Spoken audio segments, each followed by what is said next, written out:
tao. Wendy! Wala na yun. Siguradong sindikato ang nagtangay dun. Ate Fatima? Oo, ako si Fatima. Ba't mo kilala? Malapit na, Santoy. Ang alin? Malapit na matupad ang propesya.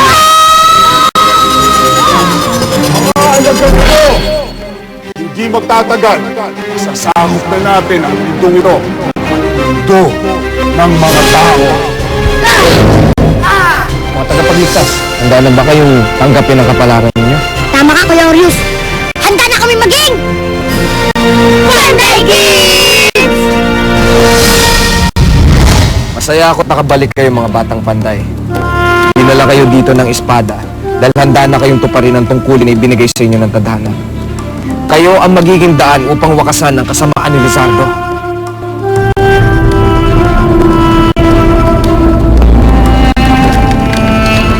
Ito ang mapa ng buong kalupaan ng ating mundo. Sa muling pagbilog ng buwan, gusto kong hawak ko na ang buong kalupaan ito ng mga engkanto upang paghawak ko na ito, madali ko na rin masasakop ang mga tao. Madali natin magagawa yan nais ni Panginoon Lizardo. Walang sandatang lakas sa mga engkanto na kayang tumapat sa lakas ng mga kampo ninyo. Magaling ka, Andreas. Ngayon, Panginoon, tama ba umusa tayo sa plano natin pagsalakay nang hindi man na naghahanda sa pagdating ng sugo ng panday?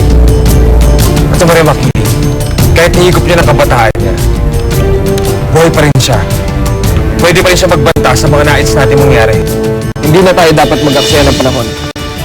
Batid kong lumalaki at lumalakas ang kapangyarihan ni Lizardo.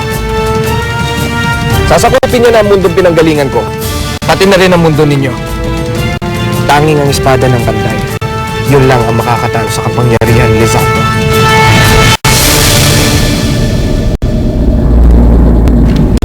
Patay ka. Pinaiinit mo ang ulo ng demonyo.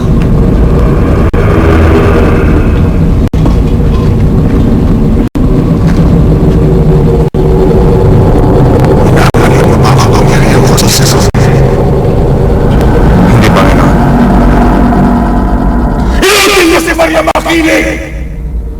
At wala na siyang kapangyarihan kaya ipang tapat sa akin. At ang inirang ng espada. Hindi ako natatakot sa kanila. Ano pa hinihintay nyo? Kumilos na kayo. Kumilos na tayo. Wala na tayong dapat aksayin na oras. Wait a minute, kaping mainit. Kuya Orius, masyado ko naman yata nakikarried away. Wala pa kami mga sandata. Kaya meron na ba kayong mga sandata? Sandata? Weapons? Wala! Pumasok rin sa kamay ko yung piraso ng blade ng espada. Ako rin. Pati rin sa akin.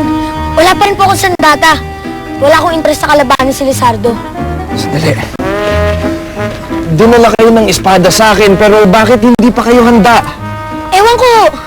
Basta ang gusto ko lang makasama ang Ate Fatima ko at si Wendy. Gusto ko lang po magkaroon ng kapangyarihan makita sila. Basta't ako, trip ko lang na maging hero. Para sa mama ko. Para pag naging hero na ako, matalin niya na ako. Ako po gusto ko magkaroon ng kwenta. Ang matanggap ako ng pamilya ko pati na ng ibang tao. Kahit na iba ho ako. Hindi pwede. Hindi ganyan ang ninanais ng mga mandirigma. Para kay mga bata sa gusto nyo. Kuya Orius, okay ka lang po ba? Natural, mga pambata rin yung mga gusto namin. Kasi nga po, bata pa po kami. Aha! Tama ang hinala ko, Orius. Nagkamali ang espada sa pagpili ng mga tagapagligtas. Sa sandaling masakop ko na buo ang ating mundo at napasailalim na sa akin ang mga engkanto. Wala nang kapangyarihan ang masigit pa sa aking kapangyarihan. Wala na! Santoy, naguguluhan na ako. Sana nandito si Maria Makiling para magabayan niya ako sa dapat kong gawin. Nagawa mo na ang misyon mo, Orius. Natipunin ng mga hinirang ng espada. Yan ang magagawa mo kung mga batang walang muwang lang sila. Malas na lang natin lahat. Dahil nagkamali ang espada. Hindi nagkamali ang espada. Hindi ba pagkakamali ang mga bata at hindi mandirigma ang pinili ng espada ni Panday, ang Orius? Isipin mo, paano nga naman balalaban ang mga bata kay Lizardo? Hindi sila mandirigma, Orius. Nagkamali ang espada. Kaya tanggapin mo na yun. Hindi ang espada ang nagkamali, Sintoy. Ako ang nagkamali. Ha? Ikaw ang nagkamali? Paano? Ikaw ang magkakamali? Parang ako rin sila noon, Sintoy.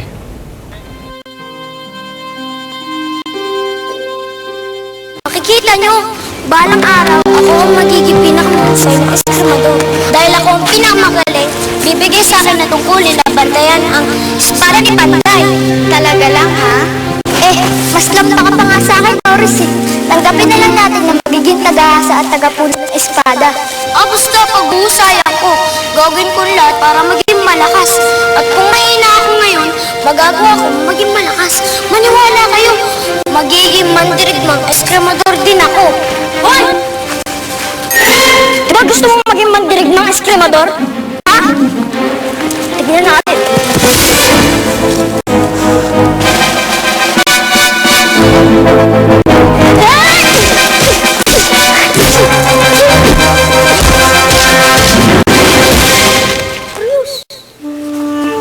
Anong nangyayari dito?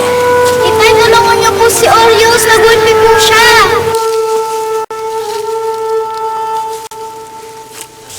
Tiisin mo ang sakit. Ang buhay ng isang mandirigma ay walang humpay. Napasakit ng puso at ng katawan.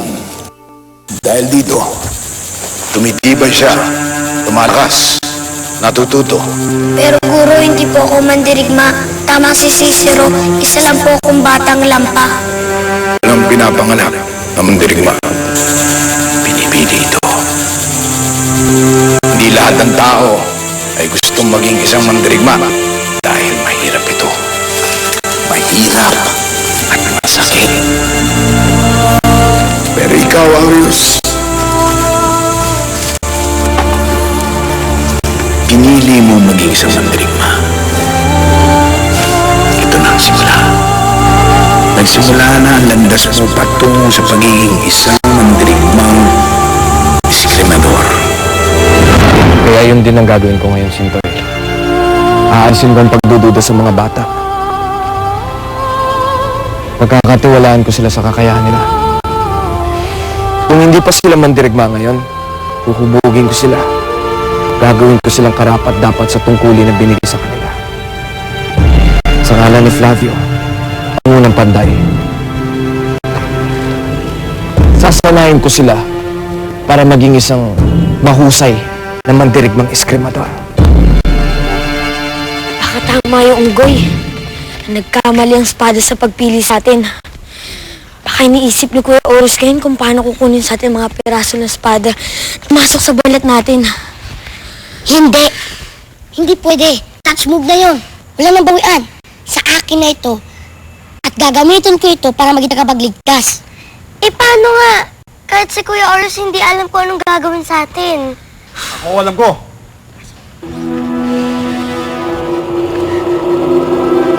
Gawin ninyo, umalis kayo dito sa teritoryo namin. Dahil teritoryo namin dito.